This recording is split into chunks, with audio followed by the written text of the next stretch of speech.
Hello बेटा, आज हम बात करने वाले हैं 12वीं कक्षा का जो हिंदी विषय है उसमें जो हमारी एक कविता है उषा, उसके बारे में हम पढ़ने वाले हैं। उषा कविता के जो कवि हैं वो शमशेर बहादुर सिंह जी हैं, जिनका जन्म 1911 ईस्वी में उत्तरांचल में हुआ था। तो आज जैसे कि आपको पता है हमारे अभी सितंबर लगा हुआ है और अब क्या है कि हमारी HBSE हरियाणा बोर्ड की जो है ना अर्धवार्षिक परीक्षाएं भी 30 सितंबर से शुरू होने वाली है। तो उसके लिए जो हमारा सिलेबस है उसमें से ये कविता है जिसका नाम है उषा और जिसके कवि हैं हमारे शमशेर बहादुर सिंह। तो अब आते हैं बात कविता पर। कविता का नाम क्या है? उषा। शायद आपको पता होगा उषा का क्या अर्थ होता है। उषा सुबह का ही समय होता है। ये वो समय होता है जब ना तो मतलब सूर्य निकला हुआ होता है ना ही अंधेरा हुआ होता है, यानी दोनों के बीच का जो समय है उस समय को हम उषा काल कहते हैं। उषा काल के समय का वर्णन कवि ने यहाँ बहुत ही पल पल बदलते हुए प्राकृतिक जो वातावरण है उसका वर्णन कवि ने यहाँ पे बहुत ही सुंदर और कोमल कांत पदावली के साथ किया है। जैसे प्रातः नभ था बहुत नीला शंख जैसे। प्रातः नभ, नभ मैंने आकाश। प्रातः आकाश था कैसा? बहुत नीला, जैसे कि शंख होता है उसके समान सुबह सुबह का जो सूर्य आकाश था बहुत नीला था। भोर का नभ, भोर, भोर का मतलब भी उषा काल से कुछ समय पहले का जो समय होता है उसको भोर का समय कहते हैं, यानी उषा से पहले का समय भोर। भोर का नभ, नभ मैंने आकाश। प्रातः नभ था बहुत नीला शंख जैसे। भोर का जो नभ था वो बहुत ही नीला शंख के समान था। अगली पंक्तियों में कवि ने थोड़ा सा कुछ देर बाद का वर्णन किया है। कुछ देर बाद में जो आकाश है वो कैसा हो जाता है, कवि ने उसका बहुत ही सुंदर सा वर्णन किया है। जैसे कि राख से लिपा हुआ चौका जो अभी गीला पड़ा है, यानी गांव में जैसे हमारी जो माता और बहनें हैं वो सुबह जैसे हमारे चूल्हे चौके को लीप कर सुबह का अपना कार्य शुरू कर देती हैं, तो उसका उदाहरण कवि ने यहाँ पर दिया है कि अब आसमान ऐसा हो गया है जैसे किसी ने राख से चौके को लीप दिया हो जो भी गीला पड़ा है। यहाँ पर जो गीला पड़ा है इसका अर्थ है कि उसमें पवित्रता है। ये गीला पड़ा रहना पवित्रता का प्रतीक शब्द है। कई बार ये प्रश्न पूछ लिया जाता है कि इसका क्या भाव है, तो ये पवित्रता का भाव देने वाले शब्द हैं। कुछ समय के बाद का वर्णन कवि ने किया है। बहुत काली शील, जैसे कि काली, काला पत्थर जो होता है, काली शील जो होती है उसका आसमान का रंग ऐसा हो गया है जैसे कि काली सील को जरा से लाल केसर से धो दिया गया हो। काली सील को मानो जरा से लाल केसर से धो दिया हो ऐसे, यानी कि कहने का भाव कवि का है कि सूर्य निकला नहीं है लेकिन निकलने से पहले जो आकाश का रंग है वो लालिमा लिए हुए है, यानी सूर्य निकलने वाला है इसलिए उसका रंग जो है ना काली केसर को जैसे किसी ने लाल उससे खिड़िया से धो दिया हो ऐसा आकाश हो गया है।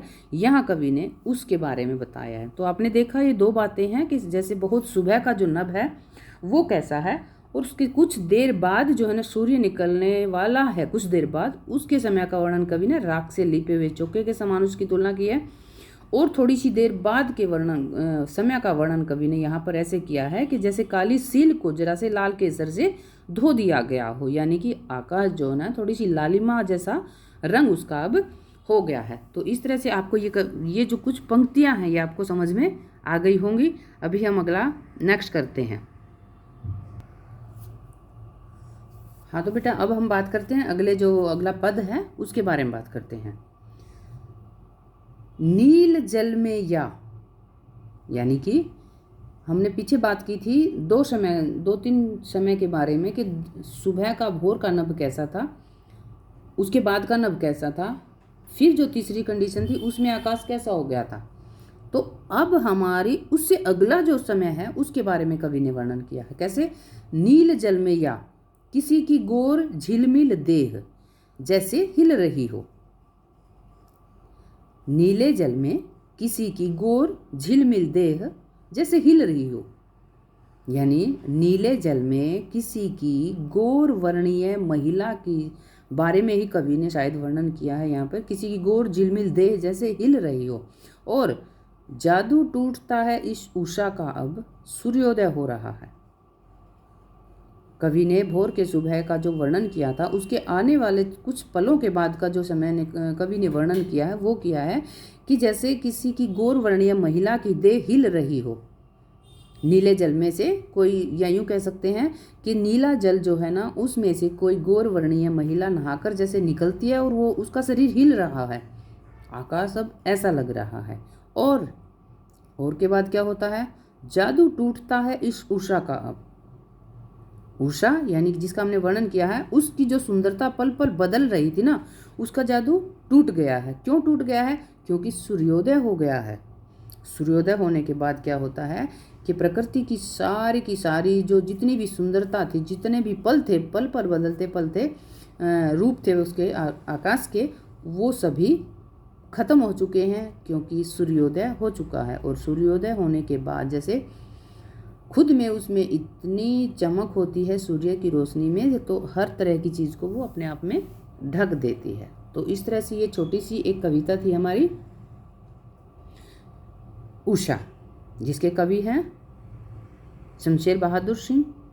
तो इस तरह से इसके 2 ही पद हैं, और दोनों पदों की व्याख्या शायद आपको समझ में आ भी गई होगी।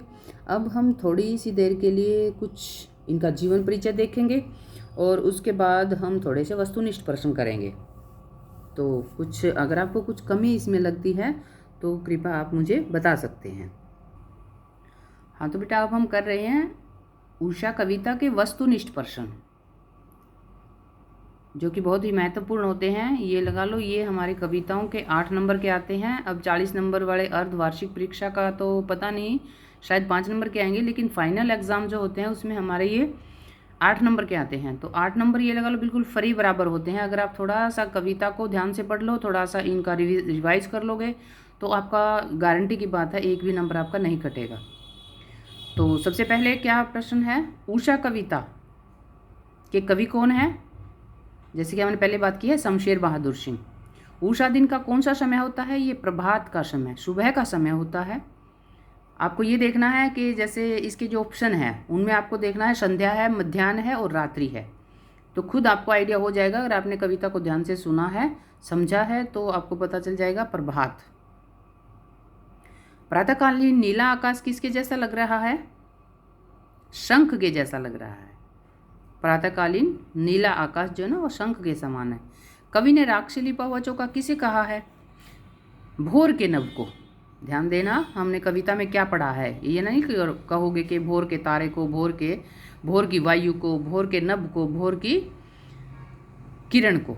तो आपको यहाँ क्या देखना है? भोर का नभ, क्योंकि कविता ही भोर के नभ के बारे में है। लाल केसर से धुली हुई काली शील क्या है? किसको कवि ने लाल केसर से धुली हुई काली शील कहा है? तो यहाँ आपको सूर्य नहीं है, चंद्रमा नहीं है, तारे नहीं है, तो इसका उत्तर क्या होगा? आकाश। लाल केसर से धुली हुई काली शील क्या है? वो आकाश है।